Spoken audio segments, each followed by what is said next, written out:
The rare and remarkable moment is here. 3I Atlas passes near Mars.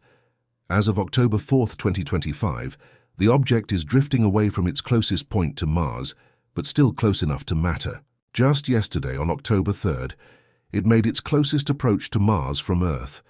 Imaging is next to impossible right now. The sun's glare dominates this region, and the object is essentially hiding behind it. That makes the spacecraft orbiting and roaming Mars our only real vantage point to watch 3I Atlas for now. Yet ironically, many NASA websites and feeds have gone silent, affected by a government shutdown at precisely the moment we need real-time updates.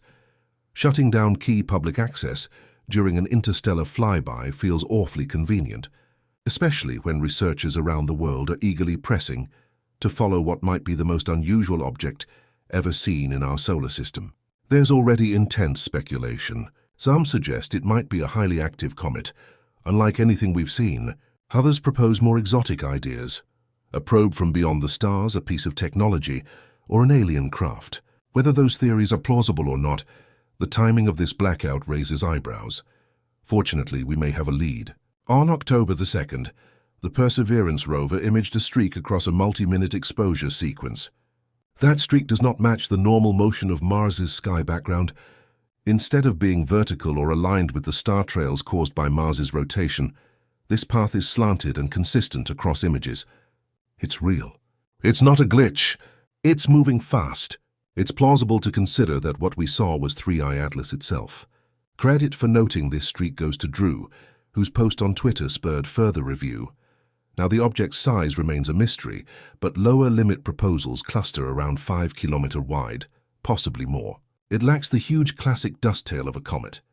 Instead, it seems to be cloaked by a vast diffused coma of ionized gas and dust.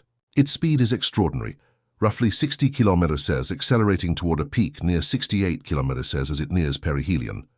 At the end of September, around the 25th, a coronal mass ejection struck 3I Atlas, which may have ionized or energized its surroundings.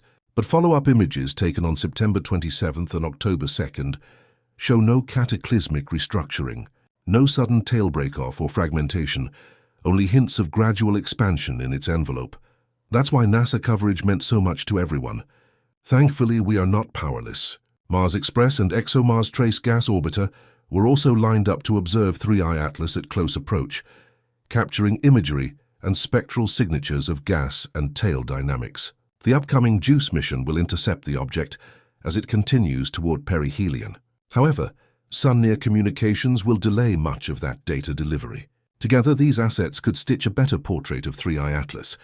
All eyes are now on ISA, our best hope for new images of 3I Atlas. Figuring out how big a comet really is can be difficult. The challenge lies in telling the nucleus apart from the hazy coma around it. As a comet draws closer to the Sun, its frozen ices turn directly into gas, dragging streams of dust out into space with them, forming their distinctive trail or coma. This can make the comet appear far larger and brighter than the solid body itself. A team from Harvard led by Richard Kluder, Avi Loeb, and Peter Wies analyzed observations of 3I Atlas collected between May 15th and September 23rd from 27 different observatories worldwide via the Minor Planet Center. They compared the actual trajectory to the path we'd expect if only gravity acted. What they found was a tiny but noticeable push, less than 15 ms per day. Comets with active outgassing usually get a slight push from the jets of escaping gas. In 3I Atlas's case, the measured non-gravitational acceleration is surprisingly low relative to the observed outgassing. That suggests the nucleus is heavy enough to resist being pushed around much by those jets. From this, the researchers estimate the comet's core weighs over 33 billion tons, with a diameter of roughly 5 kilometers, not counting the surrounding coma. It appears to be about 3 to 5 orders of magnitude more massive than earlier interstellar visitors.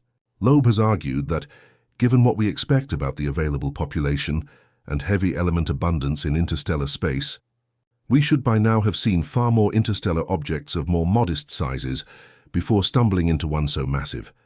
Yet we haven't. And that marks 3I. Atlas as a significant outlier, Loeb even entertains a speculative alternative, that the object could be of technological origin. Citing the unexpectedly large mass, the alignment of its trajectory, and some purported detection of nickel without iron as provocative hints. NASA scientists, however, urge caution. The prevailing view remains that it is most likely a natural object. From images, we also saw that this object is active, which means that around the nucleus there is some coma, an indication that this object is in fact a comet. Meanwhile, some scientists aren't asking what 3I Atlas is, but what its purpose might be. Astrophysicist Suzanne Fenner's idea is simple but striking.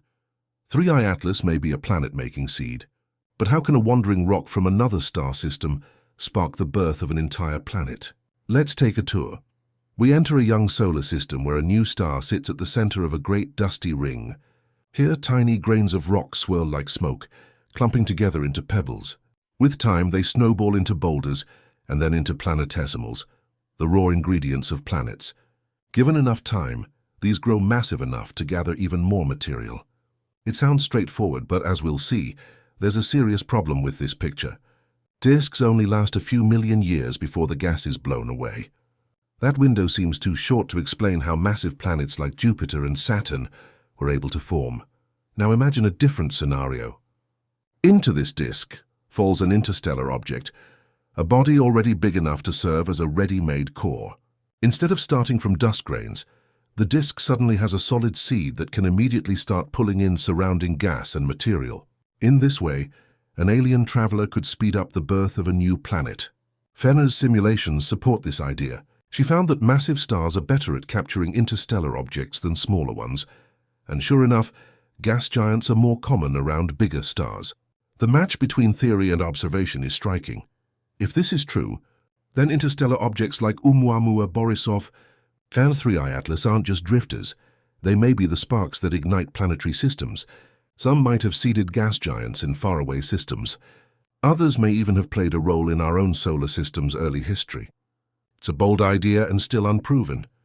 Just like lobes, interstellar objects are notoriously difficult to study. They appear suddenly, move quickly, and vanish into the dark. But this time we're ahead of the curve, as we have detected it well in advance. And our technology may finally let us uncover its true nature rather than just guessing after it's gone. The energy required to beam such a transmission across interstellar distances was another clue that disturbed experts. Natural emissions could be dismissed as byproducts of cosmic phenomena, but focused signals demanded technology and intent. Whoever engineered the broadcast wielded power far beyond anything humanity had achieved. To sustain coherence across such a distance required mastery of energy on a scale we could scarcely imagine. This realization drove home a sobering fact. In the cosmic hierarchy, we were the junior species fumbling with primitive tools, while giants reached across light years with precision. The very act of receiving the message underscored our vulnerability, for it showed that others could find us with ease. The academic community splintered under the weight of interpretation. Some argued that the signal, though unsettling, might not be inherently hostile, that it could simply be a standardized attempt at communication misunderstood through the lens of human paranoia.